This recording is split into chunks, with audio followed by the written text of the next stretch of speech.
Nesse grande ajuntamento, somos parte da missão de pregar o Evangelho, anunciando a salvação.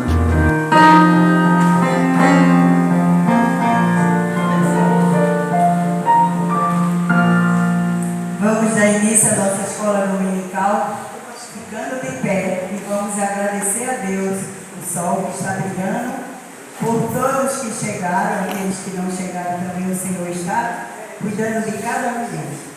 E vamos agradecer. Então, ao hino de número 319. Abrigo perfeito.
Expressão muito singular e muito importante da palavra de Deus, e nós queremos nesse estudo mostrar que Deus não criou a morte.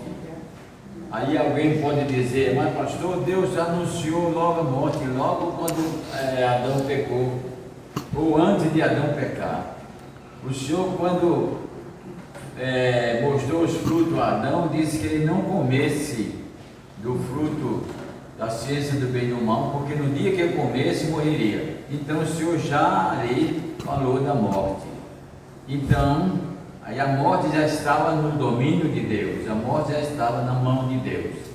Mas é melhor, eu acredito que é melhor pensarmos o seguinte: que quando Deus falava a respeito da morte a Adão, não falava da morte física, falava da morte espiritual.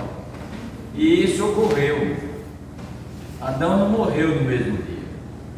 Se Adão morresse no mesmo dia, então seria uma afirmação divina sobre a existência da morte. Ele não morreu. Agora morreu espiritualmente, porque não tinha capacidade de olhar para Deus. Morreu e se escondeu.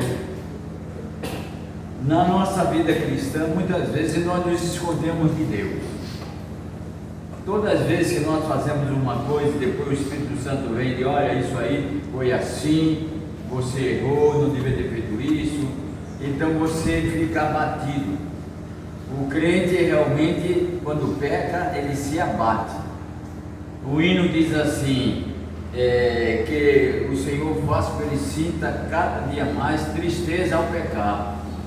Então essa é a situação do crente.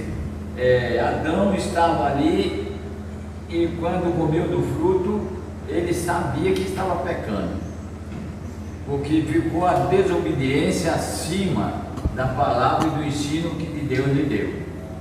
Adão comeu do fruto para agradar a mulher comeu do fruto para agradar a serpente, e sempre decorre essas coisas na vida de quem quer manter a fé. Algo o inimigo apresenta para que nós possamos querer agradar. É por isso que Paulo diz que os casados se preocupam em agradar um ao outro, o marido agradar a mulher, a mulher agradar o marido, e os solteiros eles se preocupam em agradar a Deus, embora eu não aceito isso totalmente, porque eu acredito que o crente fiel não vai se dobrar à prova ou a existência de um marido ou a existência de uma mulher. Nas igrejas que eu passei, sempre encontrei muitas mulheres com um marido não crente, até bebum, profano, mas ela nunca deixava de vir para a igreja. Eu acredito que a vontade dele é que ela não fosse para a igreja, e criava situações. Eu tenho que tomar café cedo, a mulher se acordava de madrugada, preparava café, tudo, deixava tudo pronto e ia para a igreja, e ele não tinha como falar. Então isso não podemos dizer, admitir totalmente a veracidade do que Paulo pensou naquela época. A mulher, ela não está a serviço do marido, nem o marido a serviço da mulher, principalmente na porção religiosa. Sim. Até porque, pastor, também a palavra de Paulo não pode sobressair sobre a de Deus. Quando Deus diz assim, disse mais o Senhor, não é bom que o homem esteja só, vai uma auxiliadora que lhe seja idônea.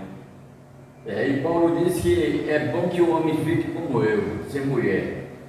Esse é o pensamento dele, e não vai para o inferno, nem vai desprestigiar os seus ensinos.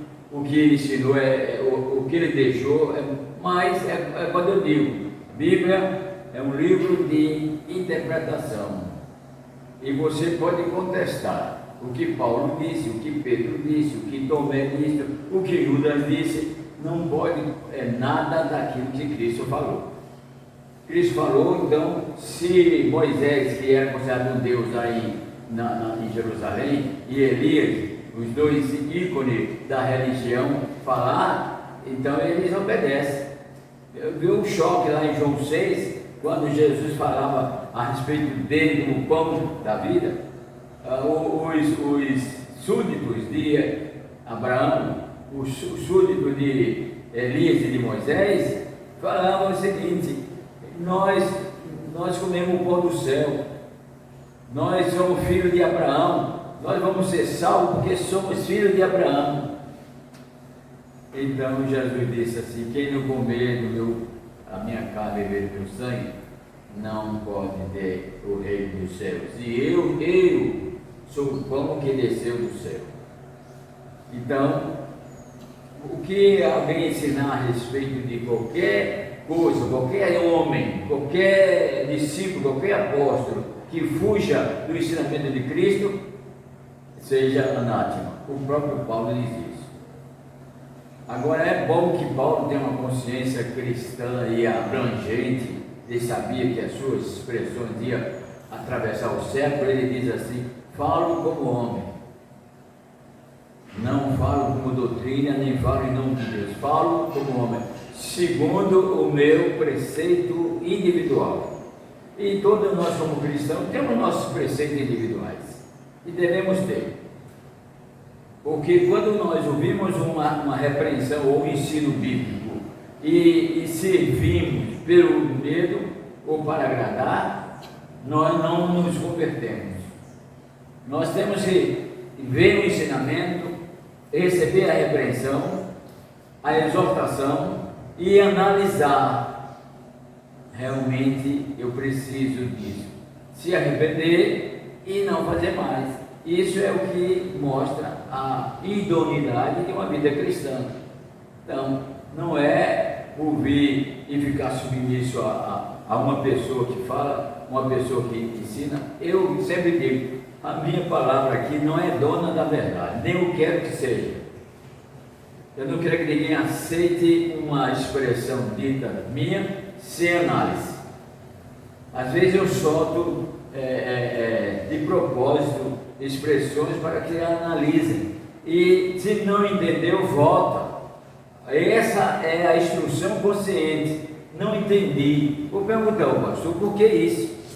Aí vem a aprendizagem consciente. Mas tem outros que não.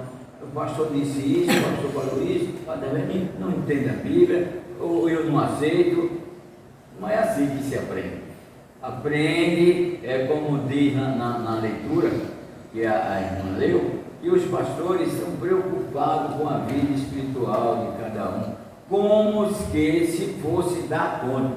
Eu fico feliz porque não é como tem que dar, é como se tivesse de dar, porque se tivesse de dar conta ainda era mais pesado a cruz pastoral. Mas que essa união, essa compreensão, é que nós sabemos vida ou morte. Morte não significa ir para o sepulcro apenas. É o que aconteceu com Adão. O Senhor disse que ele ia morrer, mas o Senhor falou isso? Mas claro, Deus é presciente. Ele sabia que a morte ia tomar porção no mundo, e sabia que o ser humano não ia mais sobressair desse redemoinho da desobediência. Ele sabia. Então, por isso, por amor, quando os psicólogos perguntam assim, mas Deus não veio, mandou o filho dele para morrer e salvar os homens? Foi isso, não foi isso, crente? Foi. E por que não permitiu que Adão e Eva comessem lá no jardim o fruto da vida para viver eternamente? Aí o homem não morreria. E muitos crentes às vezes se perguntam isso, e nós perguntamos por quê? Deus não queria que o homem vivesse eternamente, e por que não permitiu que ele comesse do fruto? Expulsou do jardim. Mais outra consciência, mais outro respeito à presciência divina. Quando o homem comeu do fruto, desobedeceu ao Senhor, morreu espiritualmente, como eu já disse, morreu espiritualmente. E o homem morto espiritualmente só procura desgraça, só atrai o mal, e imediatamente atraiu o mal na casa de Adão e Eva com a morte de Abel. E o Senhor expulsou ele e botou um anjo ali para ele não comer do fruto da árvore da vida. E o que foi que o Senhor disse? É muito bom nós analisarmos bem, e lemos uma vez, lemos outra, colocarmos na mente, por quê? Só existe aprendizagem quando existe o porquê. Por que isso? Por que aquilo? A mente do homem é essa, é assim. E Adão se encheu de remorso, se escondeu, morto na esperança, morto na vergonha, morto no medo, porque ele admitia também que ia morrer.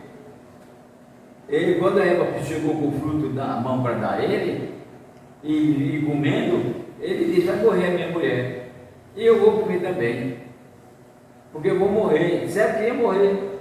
Sim. Então, pastor, quando a gente conversa com algumas pessoas que querem saber, né, por que a gente está passando tudo isso, às vezes a pessoa vai lá no início, né, e fala: culpa foi de Eva e Adão que comeram o fruto, né? Por isso que a gente passa por tudo isso. Aí a gente tem a isenção de Deus aí nessa culpa, né? Do jeito que a pessoa coloca, nessa colocação, porque o pastor falasse um pouquinho sobre esse assunto, porque a pessoa, já vi várias pessoas culpado de tudo isso é Adão e Eva quando era fruto. Né? Mas às vezes a pessoa fala isso querendo arrumar um culpado para as coisas que ela faz. Porque ela é livre-arbítrio. Então você pode fazer o bem e o mal, né? Então queria que você desse sobre essas expressões que eu já ouvi. As pessoas, olha, isso depois do Éden, eu não sei o que aconteceu com o mal, que os seres humanos gostam de botar a culpa dos seus erros dos outros. Você pensa, não, porque alguém fez isso, não porque alguém mandou, porque alguém me ofereceu, alguém sempre botar a culpa dos outros. E como é muito mais fácil botar a culpa de quem não está presente para responder, então Deus nunca vai dizer, não vai aparecer um ímpio para dizer, não é assim não. Deus não vai aparecer. Então, é a mesma coisa dizer assim, fez o mal a mim, me perseguiu, mas eu entrego a Deus. Por que você vai entregar o mal a Deus? Deus tem culpa disso? Quem fez o mal? Foi a pessoa, então vá resolver com ele, apaziguar, explicar e não entregar a Deus. Então, o ser humano não quer ter culpa. O que foi que Adão e Eva fizeram? Desculpando-se. Não, foi a serpente que me enganou. Não, a mulher que tu me desse. Por que tu me desse uma mulher desse jeito? Ela me enganou e eu comi, me deu e eu comi. A mesma situação continua a humanidade. E o ser humano não quer aceitar o pecado original. A Igreja Católica fala muito disso. E existe esse pecado original. A da origem. Olha aqui a ligação do texto que assim, porque assim como um só homem veio a morte, que é exatamente a desobediência, também por um homem veio a ressurreição dos mortos. Pois como em Adão todos morreram, do mesmo modo em Cristo todos serão vivificados. Então, olha aí a conexão. Através de Adão e Eva veio sim a morte, veio sim a morte espiritual que gerou a morte física. A morte espiritual ela é proveniente da morte física, a morte física ela é proveniente da morte espiritual. O que é que diz Salomão ao ímpio? Não sejais ímpio demais para não morrer fora do tempo. Então, as pessoas que levam a vida espiritual condigna, respeitando a sua saúde, o corpo, o templo do Espírito Santo, que não fuma, não bebe, não se estraga na noitada, essas pessoas vão viver mais. É a vida espiritual providenciando alongamento da vida física. Aí eu estou fazendo 80 anos e tem gente que admira, até disse não é, vou ter que mostrar a identidade. Por quê? Nasci num lar cristão, nunca bebi, nunca fumei, nunca passei noite embaixo de meretrício, nunca contraí doença sexualmente transmissível, nunca passei noite sem dormir, durmo muito, gosto mais da cama do que da mesa. Então, e agora principalmente, é muito melhor chegar a hora de dormir do que chegar a hora de almoçar e jantar. Então, essas coisas, tudo vem da vida espiritual, do conceito espiritual. Então, as pessoas que não têm uma vida espiritual têm que arranjar uma desculpa. Se Adão e Eva tivessem dito não, o Senhor voltaria ali a ele e iria dizer para ele: servo bom e fiel, fizeste a tua parte. E no decorrer da lição, na segunda linha da página 93, diz assim: Deus gostaria que as pessoas não conhecessem a morte, nem tampouco que elas fossem atingidas por ela. Deus não queria que a pessoa conhecesse a morte. Então, a morte chegou, a morte espiritual, e era aí desenvolver a morte física. Mas quem tem a Cristo disse, aquele que me aceita jamais morrerá. Então, quem crê em Jesus Cristo, ele eliminou a morte física, porque não vai morrer mais. É por isso que diz, quem nasce uma vez só, morre duas. E quem morre, e quem nasce duas, morre um. O cristão nasce de papai e mamãe e nasce da água e do Espírito. Dois nascimentos.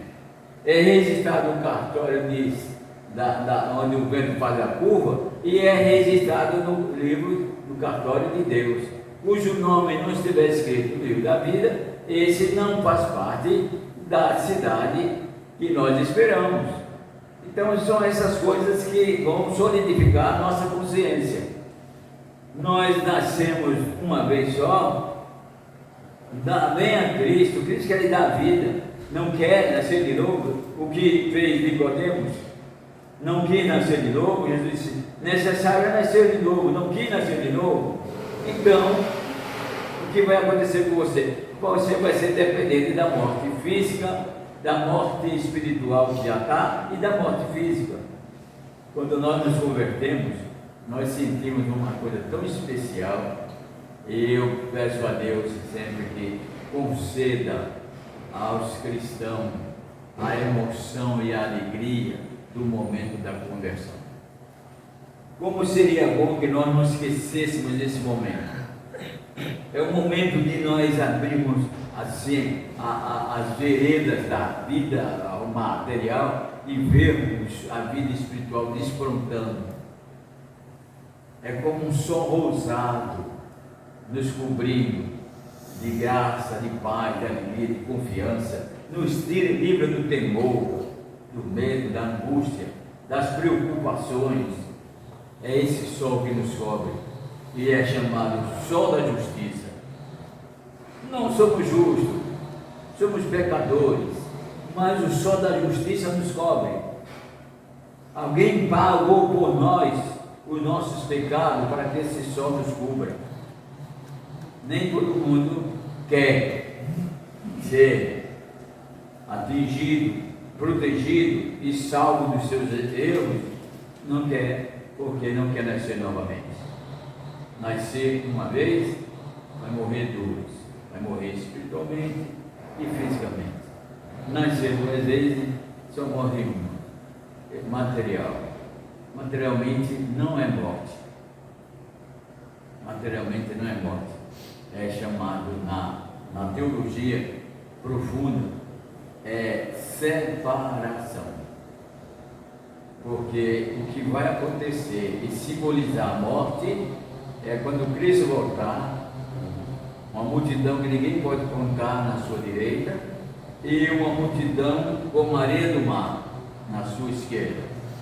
E ele vai dizer, os da direita, vinde para o reino, e os da esquerda, apartai de mim, e vão para o lago de fogo, do inferno, preparado não para vocês, mas para os diabos e seus anjos. Mas vocês amaram mais os diabos e seus anjos, então eu mandei o benefício, eu fiz o sacrifício, eu fiz tudo que podia para vocês estarem dedicados. Vocês não quiseram. Então, sigam a sina terrível, infeliz, eternamente que vocês escolheram. Aí é quando eu digo, o Senhor Jesus vai ficar triste, alegre por nos receber, mas triste por tantas pessoas que irão para o inferno. Mas isso não quer dizer que o Evangelho, o Reino de Deus vai perder. Não, o Reino de Deus mantém na sua integridade, de respeito a quem quer, quem crê, quem buscar. É essa a integridade do Reino de Deus. Não é uma forçada, não é uma ditatorial. Ele diz, quem tiver sede, venha. Quem quiser viver, venha. Quem estiver morto e querer viver, venha. Mas não disse, eu vou trazer você. É por isso que tem uns crentes aí que tem uma ideologia, eu fico olhando assim, como é que a pessoa, conhecendo Deus, faz uma afirmação dessa? Eu orei para Deus curar o meu parente, ele não veio. Não veio por amor? Aí Deus diz, não vem por amor, vem pela dor. Arrasto ele de qualquer maneira. Assim, quando Cristo voltar, vai ter tantas pessoas boas do lado da esquerda, tantas pessoas que fez o bem, que ajudou as pessoas, que não estrupou, não roubou, não assaltou, não fez nada. Está lá, cumpridor das leis materiais, mas está lá. O que impediu ele estar lá foi não crer em Cristo. Aí uma pessoa desse lá nessa situação vê um caso desse e diz assim, mas por que não eu, Senhor? Por que não eu? Porque esse aí foi trazido arrastado. Porque tu fizesse predestinação. É uma das coisas que nós discordamos da doutrina presbiteriana. A eleição antecipada, a predestinação. Por que ele e não eu? Essa pergunta não vai existir diante de Deus. Deus não vai puxar ninguém pela orelha, não. Deus chama.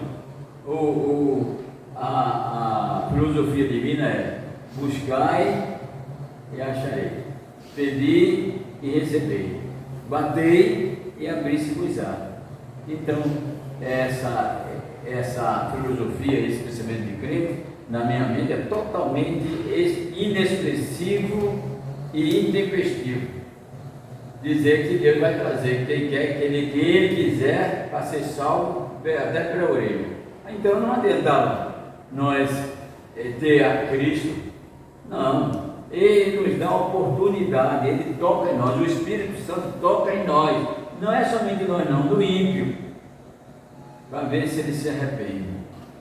Não se arrepender, vai morrer 2 vezes, vai morrer 2 vezes. E os cristãos que não buscar a vida espiritual, não pode também preservar, aumentar, deliciar, florir a vida física. A felicidade vem do exterior? Não. A felicidade vem do interior. Nós vivemos em paz é porque vemos um grande exército para nos defender.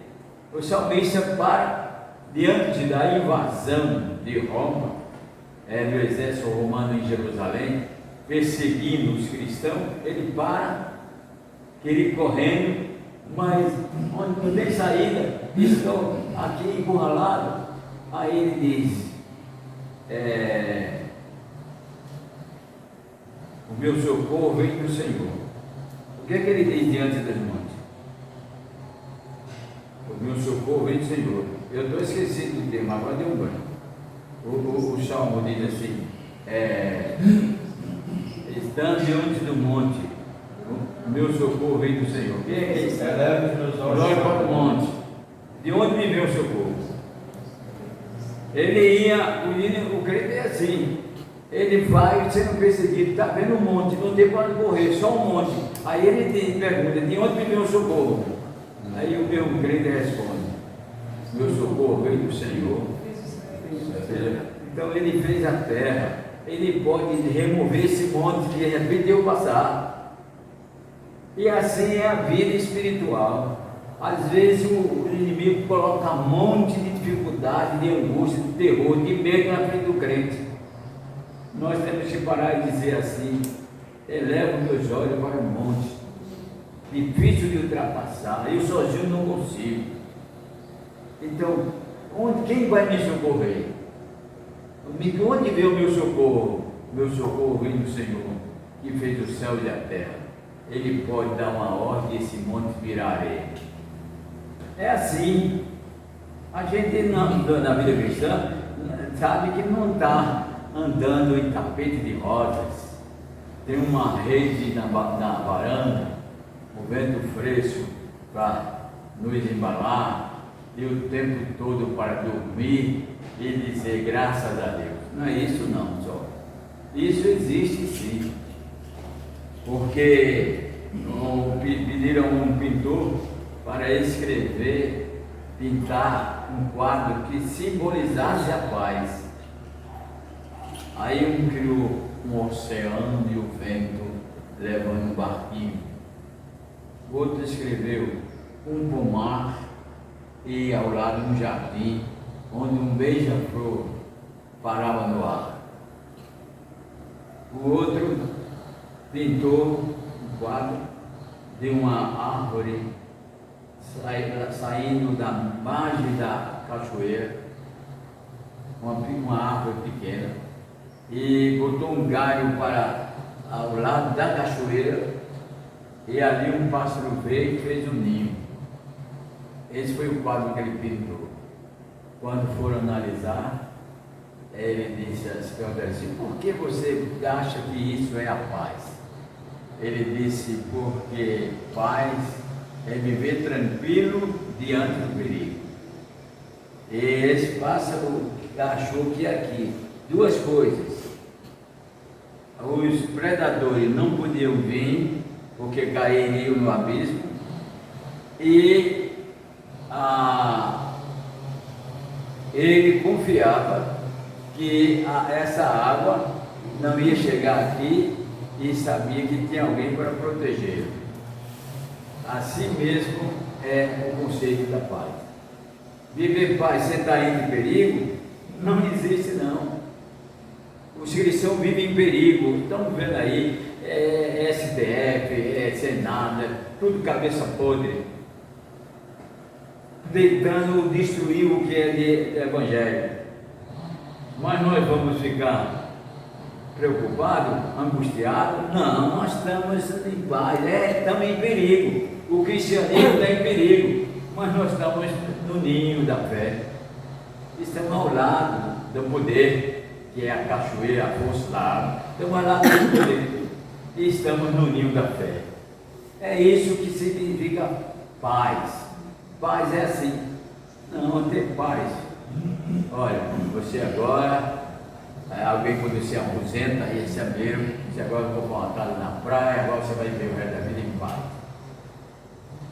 Que paz fraca, que paz pequena, que paz incomparável. A paz realmente espiritual. Então, Deus gostaria que as pessoas não conhecessem a morte, nem tampouco que elas fossem atingidas por ela. Não estava no plano de Deus. O que não aconteceu por causa da desobediência. A morte veio pela desobediência. Deus sabia que depois da sua origem, a morte iria tomar domínio sobre todos os viventes. Aí alguém pergunta assim: pastor, sobre todos os viventes? E os animais têm culpa do pecado do homem? Lá no Gênesis diz assim, não me lembro bem o texto, a maldita é a terra por causa do homem. Ele diz que até os animais, o profeta diz que até os animais são atingidos pelo pecado dos homens. E o mundo paga tudo.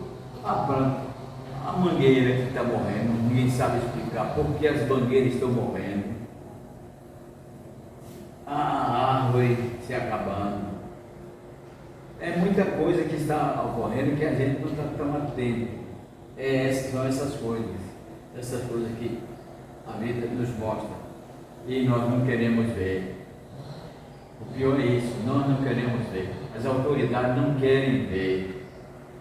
Num lugar acabando em água, no outro lugar. Aqui mesmo no Brasil, Rio Grande do Sul, chuva, água, desastre, e no Amazonas seca, secando o rio, impossibilitando a embarcação, o transporte de comida para algumas cidades. O que é isso? Aí eu volto à expressão do profeta Jeremias: de que se queixa o homem? A resposta Jeremias dá, e é bom que nós tenhamos também, aceitarmos conscientemente essa resposta.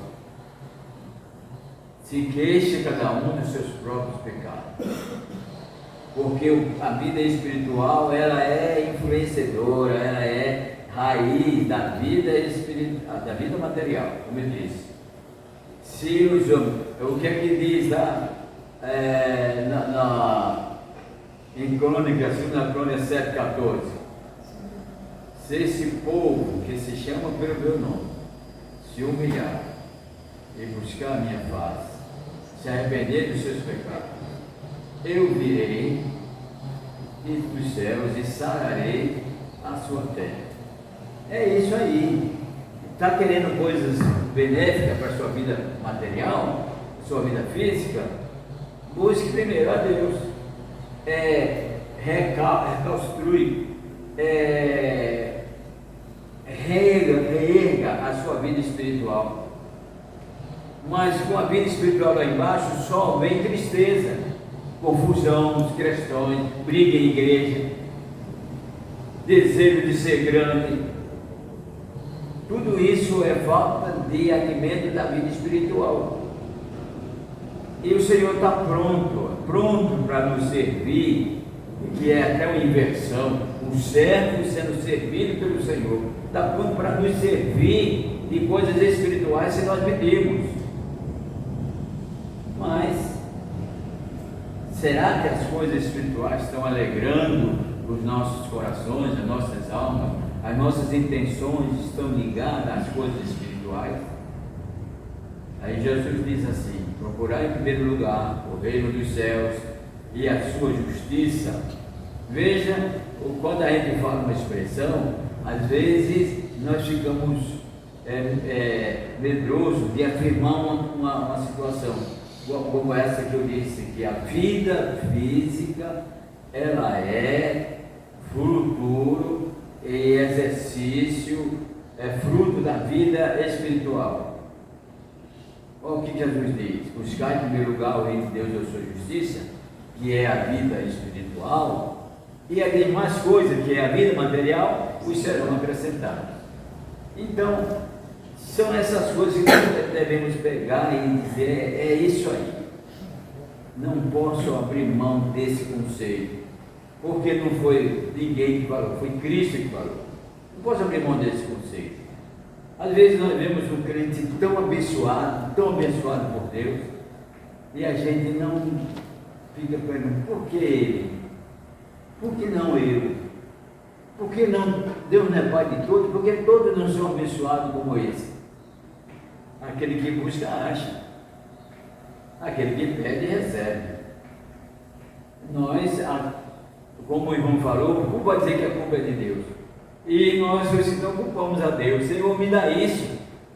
Senhor, me dá sabedoria para isso. Senhor, me dá coragem para eu ficar lá na frente e pregar. Me dá. Mas na hora H não quer buscar. Então, o Senhor deliberadamente dá. Pediu, Ele dá. Principalmente para a fortificação da vida espiritual. Qual é o pai que o menino disse: pai, me dê uma maçã? Ele não dá. Pai, me dê um peixe. Eu gosto de peixe, aquele peixinho frito que mesmo vende lá na praia, bem salgado. Um peixe desse, pai. Aí o pai não, qual é o pai que não dá? Jesus disse assim: olha, vós que sois maus, é muito bom aceitar isso. O crente que acha que é bom, ele tem um defeito no seu pensamento. Jesus disse: vós que sois maus, sabeis dar boas coisas a vossos filhos, e Deus que está no céu. Se o filho pediu um peixe, o pai não vai dar uma cobra. Então, se nós, como filhos de Deus, pedirmos a Deus peixe, Ele vai dar peixe, sim. Agora, uma oração que eu fiz, um pedido que eu fiz, Deus resolveu e terminou em polêmica. Você pediu bem? Ou você recebeu a bênção e administrou bem a bênção? Você, além da bênção, pediu sabedoria para administrar? Salomão pediu sabedoria a Deus. Senhor, pode dirigir um pouco desse, Senhor, eu preciso de sabedoria, me dá sabedoria. Não quero outra coisa, não sabedoria. Mas não pediu bênção, sabedoria para administrar. Pediu sabedoria para mostrar ao povo que ele era sábio, mas para administrar a sabedoria ele não soube. Porque tem muita gente sábia entre nós, mas não sabe administrar essa sabedoria. Porque não pede a Deus, haja sabedoria de acordo com o seu impulso. Nós pedimos uma coisa a Deus, Ele nos dá, mas nós temos que estar em contato com Deus e zelando pelaquilo que Ele nos deu. Mas se não quiser, é como roupa fora de moda, pedir a Deus uma coisa, Ele me deu, mas está fora de moda, bota no caminho. Quando chegar o tempo, eu uso. Qual é o tempo de Deus? Qual é o tempo da vida? Qual é o tempo da ação? É aquela mesma coisa da oração. Qual é o tempo de fazer, de orar? É entrar no quarto, em secreto? É chegar nas praças, como faziam os fariseus? A abrir os braços nas praças e orar? É uma liturgia de amostragem? Isso não vai para canto nenhum. Porque Deus é Espírito, e importa que os seus adoradores o adorem em Espírito e em verdade.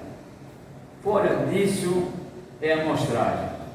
É aquele caminhar de Jesus com os discípulos, aí com fome, aí olha a figueira, ela está com os gomos arrebentados, ela tem figos, ela está mostrando que tem figos, vamos lá. Jesus sabia que ela não tinha figos. Agora, para mostrar ao discípulo uma lição, aí chegou lá na figueira, a figueira só tinha folha. Sua amostragem estava cheia de fruto, mas só tinha folha. Então o Senhor diz: olha, o reino de Deus não é reino de amostragem, é reino de frutificar. Nunca mais darás fruto. A figueira secou. Agora, antes Jesus sabia, e os discípulos sabiam, que não era tempo de figos. E por que ele foi buscar figo na figueira? Alguém diz assim: por que Cristo secou a figueira se não era tempo de figo? A figueira secou porque ela fazia uma amostragem de que tinha figos. Então na vida cristã é isso, não é a amostragem que Jesus quer abençoar. A amostragem seca a vida espiritual. O Senhor quer que realmente, como Ele diz lá, eu sou a videira verdadeira e vós os ramos. Ele diz assim: aquele que dá fruto será limpo para que dê mais. E os que não dão frutos são cortados e lançados no fogo. São essas expressões da Bíblia que estão impactadas na nossa vida diária. É isso que acontece, mas nós esquecemos muito.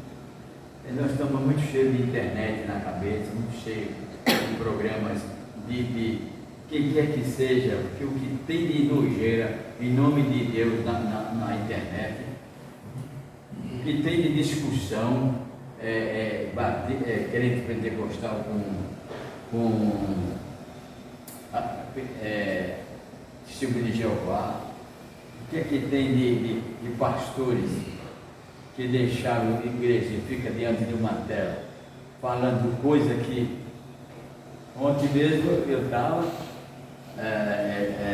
no canal 6 e vi um culto, assim, um culto da igreja dos cristãos dos últimos dias, dos mormons.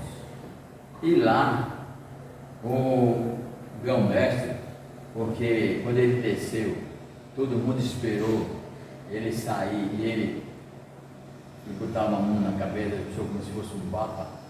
O grão-mestre, ele ensinando, dizendo assim: Cristo vai voltar na sua segunda vinda, e nessa vinda ele vai levar os cristãos, os que creram. 1000 anos passará para que os que não foram atingidos pela salvação sejam reconduzidos, porque quando ele voltar, tem a terceira volta,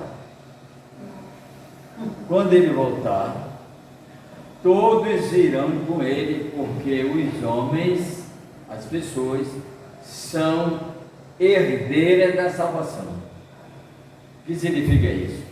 Não existe inferno, todo mundo vai se salvar, faça o que fizer, e se expanda na vida pecaminosa, blasfeme de Deus, faça o que for, vai ter salvação, porque você é herdeiro da salvação. O mesmo que disseram os discípulos lá em João 6. Não, nós não precisamos de esse ritual cristão, não, porque nós somos filhos de Abraão e temos a salvação garantida. Jesus diz assim: quem não comer do meu corpo, beber do meu sangue, não tem parte comigo. Esses que vão ficar não vão ter parte com Cristo. E eu, particularmente, a partir do Paulo, falo como homem, não admito, não entendo ainda, ou não entendo, essa segunda época de salvação através do milênio. Cristo virá, o que a Bíblia fala a respeito de Cristo é que é uma única vez, universal, todo mundo vai ver. Não vai ser esse negócio de no avião. Cadê o piloto? Cadê um dos pilotos? Sumiu. Vai com o filho para a escola. Cadê o menino que estava aqui? Sumiu. Isso aí é alegoria. Quando Cristo voltar, todo mundo vai tomar conhecimento. Todo mundo. É muito mais eficaz do que um grupo no celular. Todo mundo toma conhecimento. E todos estarão diante do Senhor. E os que foram perdidos se perdem, os que foram salvos, e acabou-se. Vão criar um outro evangelho, vão criar um outro método de salvação. Por isso eu entendo, o Apocalipse é muito interessante, tudo, mas essa é do milênio. Essa do milênio eu ainda não degluti. Já procurei, já li livros, mas não encontrei ainda para dizer assim. Quando Cristo voltar, vai voltar e vai levar a gente. E quem tiver salvo, não vai, o outro vai ser perdido. Onde é que nós escutamos dizer que não, Cristo vai, leva a gente, aí passa 1000 anos. E 1000 anos para Deus é um dia. E um dia com 1000 anos. Depois desses 1000 anos, Ele está dando oportunidade para que as pessoas que não se converteram, Ele vai deixar pastor que não era correto, vai deixar crente que era mais ou menos, vai deixar diácono que era amigo do capeta, vai deixar isso. Agora eles vão entender. Eu estava errado. Aí se recupera para parar, o povo vai ouvindo, vai se convertendo, vai ouvindo. Para que o céu? Se o povo vai se redimir aqui, todo mundo. Aí eu não admito. Irmã Letícia. Pastor, as pessoas falam que quando o Senhor vier buscar o seu povo, né? É tão rápido que vai dar tempo, pastor. Todos com conhecimento? Vai sim. Olha, porque a vida de Cristo não é um tribunal humano, é um tribunal espiritual. E tudo que você faz no espírito é rápido, não é submisso ao tempo. É a mesma coisa do sono, meu Deus.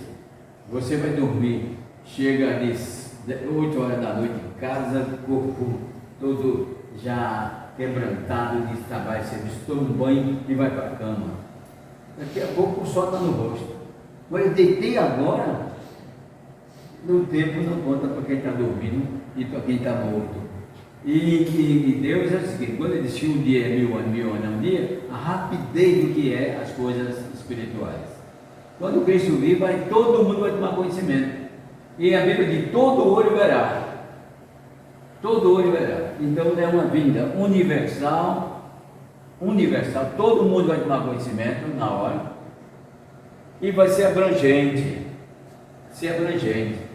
Agora, como a luz do céu, a grandeza, o poder do céu virá com Cristo, as pessoas vão descobrirem que tudo que os que fizeram as coisas erradas vão descobrir, vão entender que eu errei, eu estou errado, a luz do céu, a luz de Cristo me iluminou mas não tem. Aí vão correr para Cristo e dizer assim, aí é a minha parábola das virgens, vão querer, agora não, agora está fechada a porta, eles vão querer diante de Cristo pedir, outros já sabem que não vão ter como, aí vão correr para os montes rochedos e dizer, caia sobre nós e nos esconde da presença daquele que está diante do trono. É isso aí. Quando Cristo voltar, a luz do céu irá iluminar quem tem a luz do céu no coração, quem tem a luz do céu na vida.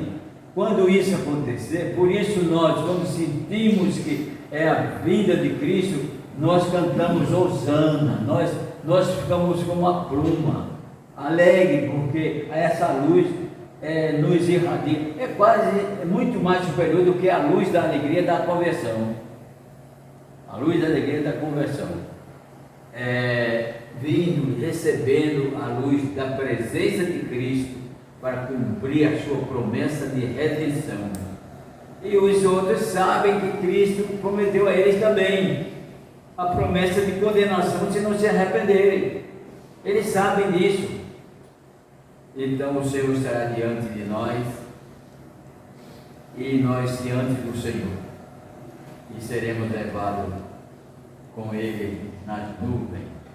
Diga, irmã Margarida. Eu expliquei esse sentido da Bíblia, a pessoa do programa que tem dois no campo, não fica e desaparece. Essa expressão aí não está totalmente ligada à vida de Cristo. Está anunciada a invasão do general Tito em Jerusalém no ano 70, porque aí ele também diz, das que estão grávidas de amamento, porque as mulheres grávidas de neném vão sofrer ai na vida de Cristo, por quê? É pecado procriar? É pecado amamentar o filho? Não, é porque na invasão do general Tito em Roma, em Jerusalém, iam perseguir uma mulher com um menino no braço para fugir, é muito mais difícil. O monte, quando Jesus diz assim, orai para que a vossa fuga não seja no inverno. Por quê? Quando Cristo voltar, vai ter inverno, vai ter verão, vai ter o quê? O Senhor Deus é o Senhor do tempo, o inverno vai prejudicar a vida de Cristo? Não, tem que se analisar porque Jerusalém está entre os montes, assim como está o monte entre Jerusalém, está o Senhor em redor do seu povo. Jerusalém estava entre os montes e o exército atacou na entrada do monte para destruir o povo de Israel. Então o Senhor diz, orai para que esse dia não seja no inverno e no sábado. Por que no sábado? Por causa da ideologia do hebreu, que era judaizante, que não fazia nada no sábado, iam morrer parados.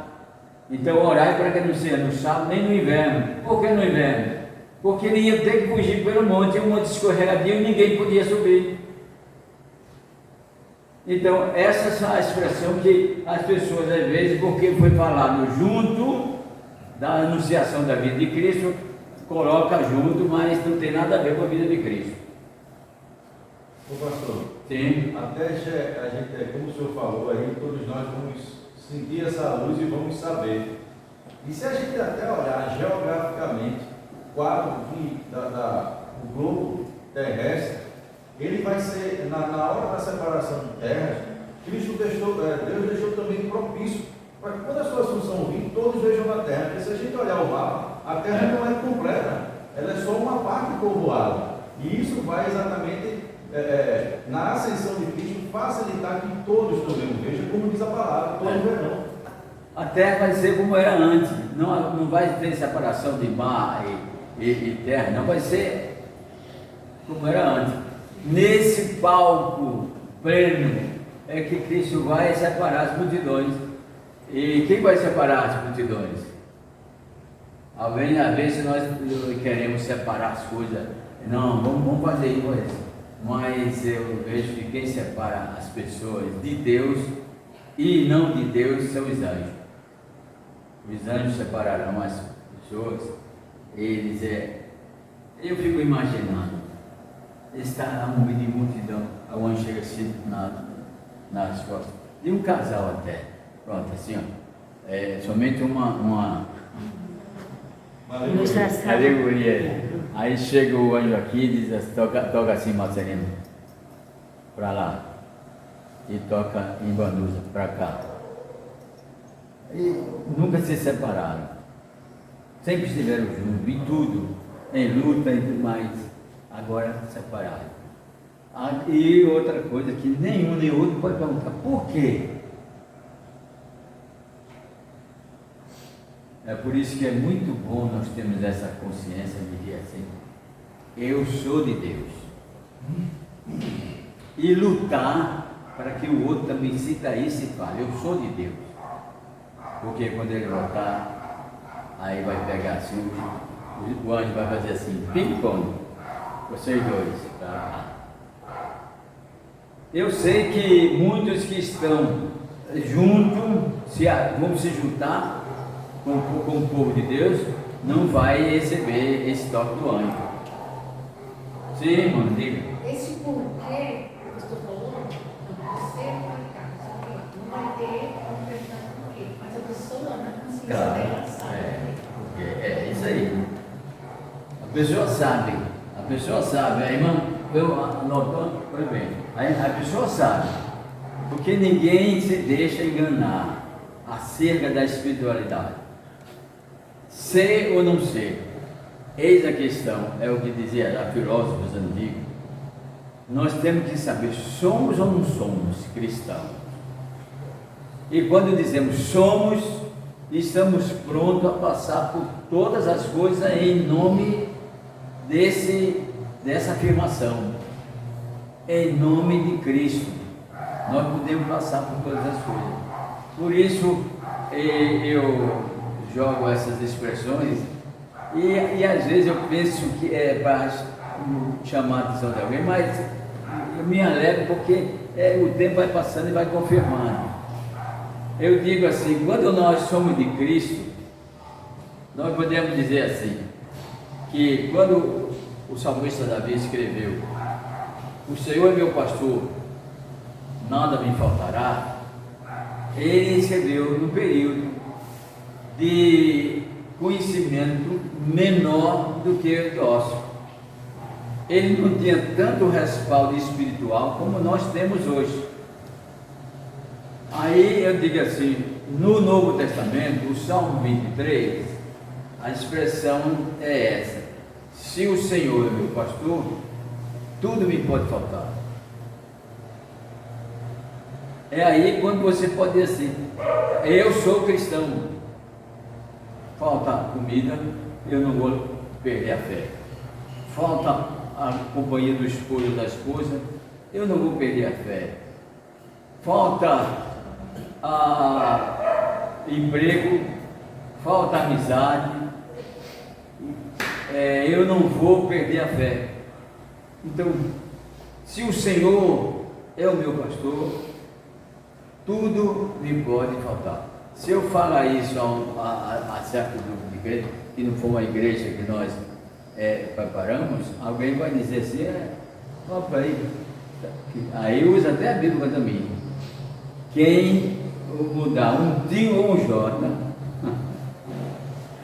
do que está escrito, vai pagar no dia de juízo. Eu não estou mudando nada, nem tio nem J. Eu estou só dizendo que nós temos e devemos usar o potencial espiritual que Cristo nos deixou. Ele disse, não vou deixar vocês só não, porque no tempo de Davi ele tinha Deus, mas não tinha a presença de Cristo, tinha Deus, mas não tinha a presença do Espírito Santo. E ele disse, vou deixar vocês só não, eu estou com vocês todos os dias. E tem mais, eu vou mandar para vocês um outro Consolador, o Espírito da verdade. Ele vos conduzirá a toda a verdade. Então, nós temos muito mais subsídios espirituais para não pecarmos, para fazermos a obra de Deus, para guardarmos o céu com seriedade, para sabermos que não somos daqui, estamos passando um período, não somos daqui. Se Deus, se o amor de Deus fosse pequeno por nós éramos daqui, podia nos alegrar e agradecer: Senhor, obrigado por esta vida. Nós damos obrigado ao Senhor por tudo que recebemos, mas a nossa alegria, a nossa esperança, a nossa cidade, a nossa vida não está aqui. Por isso eu digo, o céu não é uma coisa futurística, o céu não é um almejar, o céu é um viver.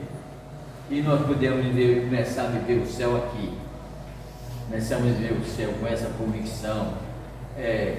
O Senhor está no céu, mas o Senhor está em mim. Então o trono do reino eterno está em mim, porque Deus habita, se entroniza no coração de quem nele crê. Diaconisa Margarida. Esse salmo de 13 e o 4 diz assim: aí tem que andar pelo vale da sombra da morte, não temerei não, nem porque tu estás comigo. Eu quero que o Senhor falou. Ainda pode que a gente esteja, né? O Senhor pode faltar tudo isso, mas aí Deus está com a gente, né? Pode faltar um bocado de coisa, mas ainda, ele diz, né? Eu andasse pelo vale da sombra da morte, não temerei mal nenhum. O salmista disse: se eu andasse, e o crente hoje disse: andando eu pelo vale da sombra da morte, não temerei mal algum. O que significa isso? Não teme a morte. Por quê? A vida está garantida. Pois não? Isso pediu, Socorro? Eu ia pedir, mas era sobre o arrebatamento, mas tudo bem, deixa para a próxima. Pode falar. Não. Eu queria confirmar o que o senhor disse sobre tudo me pode faltar. O próprio salmista confirma isso. Mesmo que eu ande pelo vale da sombra da morte, não temerei. Pode faltar tudo, não temerei. Pode faltar até a vida, não temerei. Então o próprio salmista confirma isso que o senhor está falando. Aquela coisa de Bíblia e repete a Bíblia.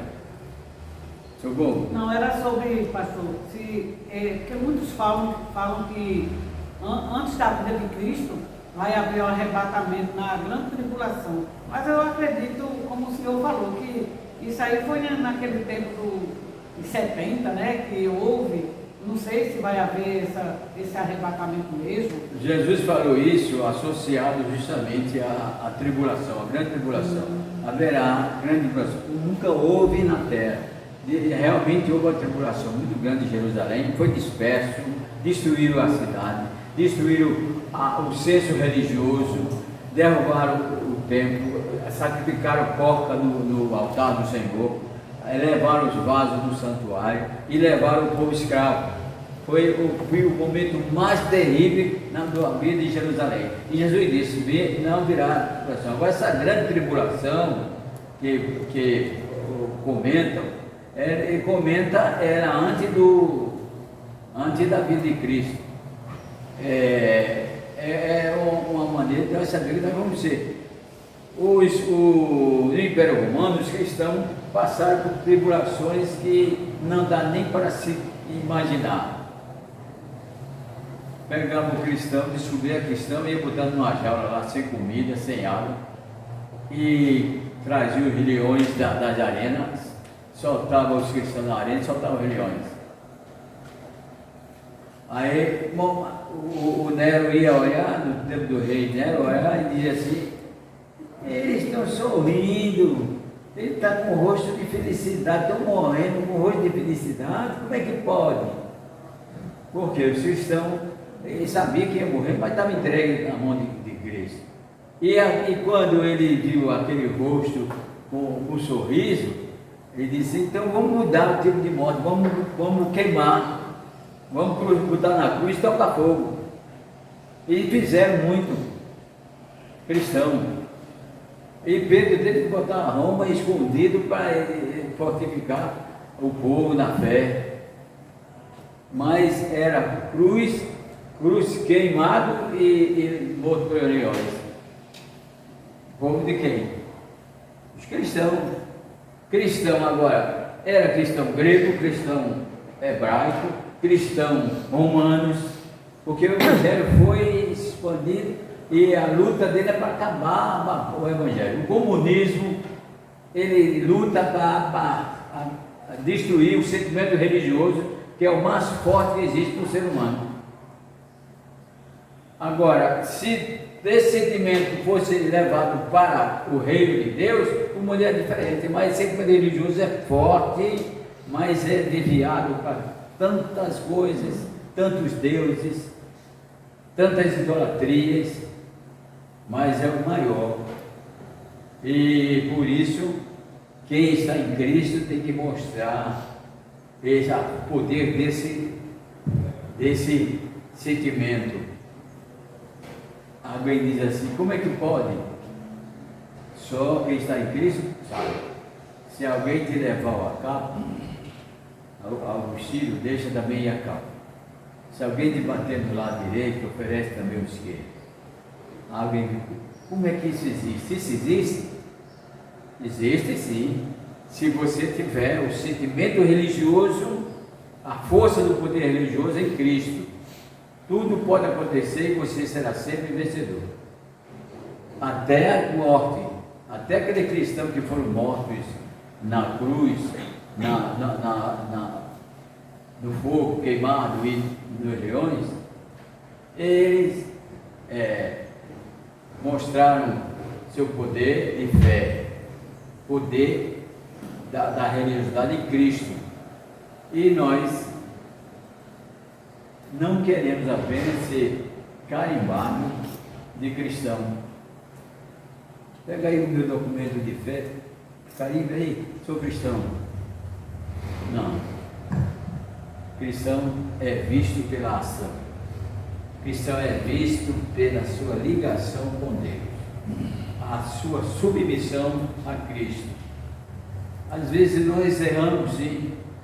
Às vezes Cristo nos alerta com uma coisa, nós não acreditamos. Cristo fala aos nossos ouvidos, nós não acreditamos. Vem uma situação que não ia acontecer aquilo, mas de repente aconteceu. Nós não acreditamos que é a ação divina, queremos refazer e fazer aquilo de toda maneira.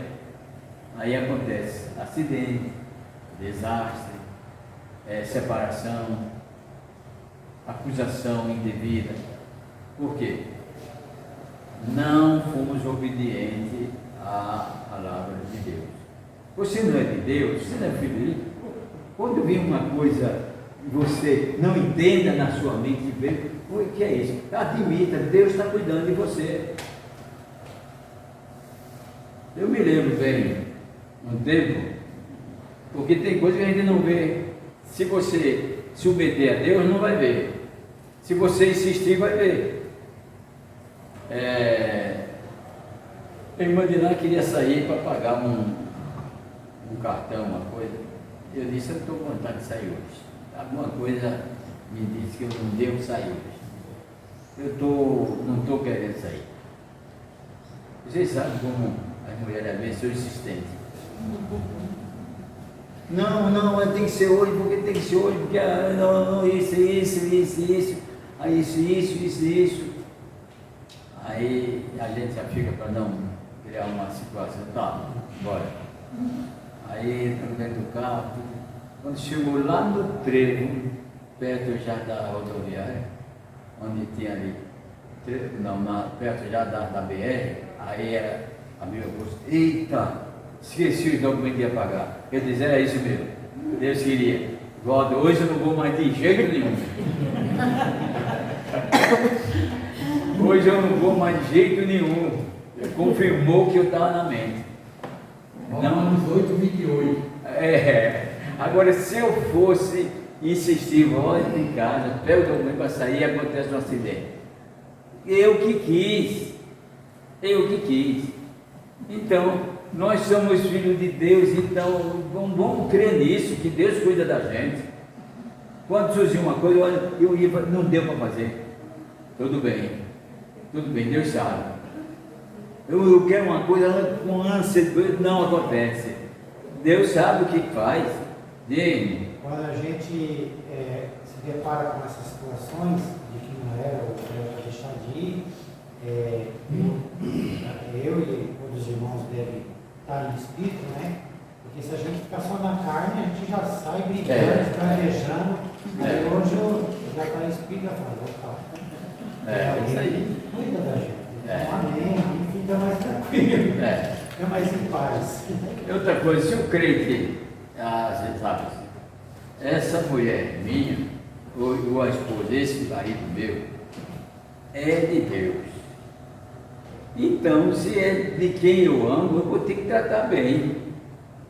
Eu vou ter que cuidar bem. Eu vou ter que ser doce, mesmo. Eu já não preciso, porque já me chama de mel. Mas tem que ser doce, tem que ser uma vida de. Isso precisa de trabalho, precisa de refino, de refinar a relação. Mas isso aí é de Deus. Eu vou maltratar um filho de Deus, é muita ousadia. Eu vou maltratar uma filha de Deus. Oi. Então Deus vai dizer, você não está merecendo isso, não, você não está tratando bem. Vou levar o outro ficar chorando e o outro reconhecer. Então a vida cristã é diferente. Dá subsídio para nós sermos doces, leves, entendermos que se maltratar uma mulher crente, está maltratando uma pessoa que Deus ama. Se maltratar um marido crente, está vendo que está maltratando uma pessoa que Deus ama. Então você erra contra a sua vida conjugal e contra a sua vida espiritual. Então, por quê? O Senhor disse lá no início que os dois serão uma só carne. E Paulo diz assim: quem é que vai odiar a sua própria carne? Quem é que vai rejeitar a sua própria carne? Não pode, não pode.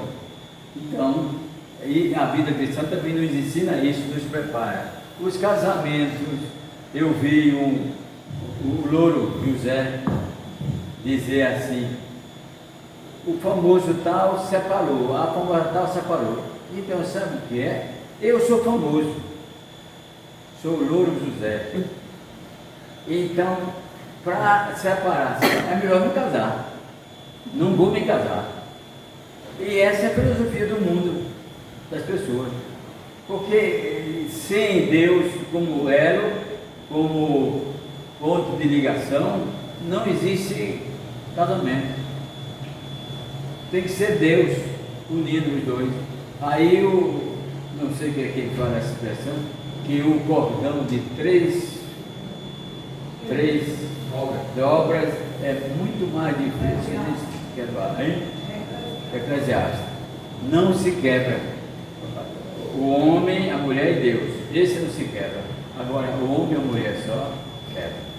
Então, na nossa união conjugal, na nossa vida, no nosso zelo, no nosso carinho da vida material, traçamos Deus para ser o ponto de ligação, o underline, circulando, ponto de ligação, ligando um ao outro e os dois envoltos pela graça divina. Aí sim a felicidade jamais desaparecerá. Deus nos abençoe. Amém. Mais uma vez. Deus abençoe e nos dê sabedoria para vivermos um cristianismo cheio de paz e alegria, olhando para Jesus, autor e consumador da fé. Meu Deus. Não, eu luto quando vi ninguém só.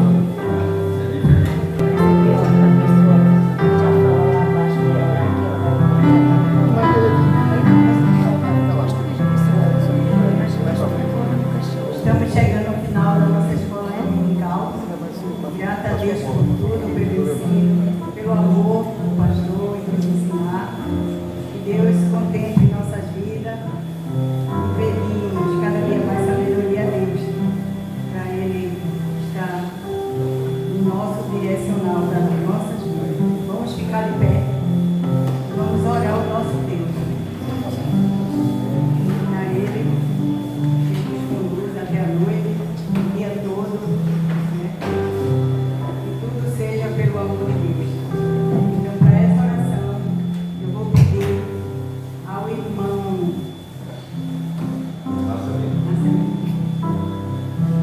E oramos, Senhor, agradecidos por mais uma escola bíblica dominical, onde podemos, Senhor, ouvir da Tua palavra e dos Teus ensinamentos através do Teu pastor Manuel. Possa, Senhor, abençoá-lo cada vez mais e coroá-lo, Senhor, com muitas alegrias. Abençoa-os também nesse seu período de férias, para que ele possa, Senhor, renovar as suas forças e planejar um trabalho melhor para a Tua igreja aqui neste lugar. Abençoa cada um daqueles que estiveram aqui ouvindo a Tua palavra, aprendendo mais. Abençoa também aqueles que estão em casa e não puderam vir apreciar de perto este alimento espiritual tão importante para nossas vidas. Seja com todos, para que possamos juntos, Senhor, proclamar cada vez mais com segurança que a solução é Jesus. Independente de qualquer que sejam as condições da vida, nós te oramos agradecidos em nome de Jesus. Amém. Amém.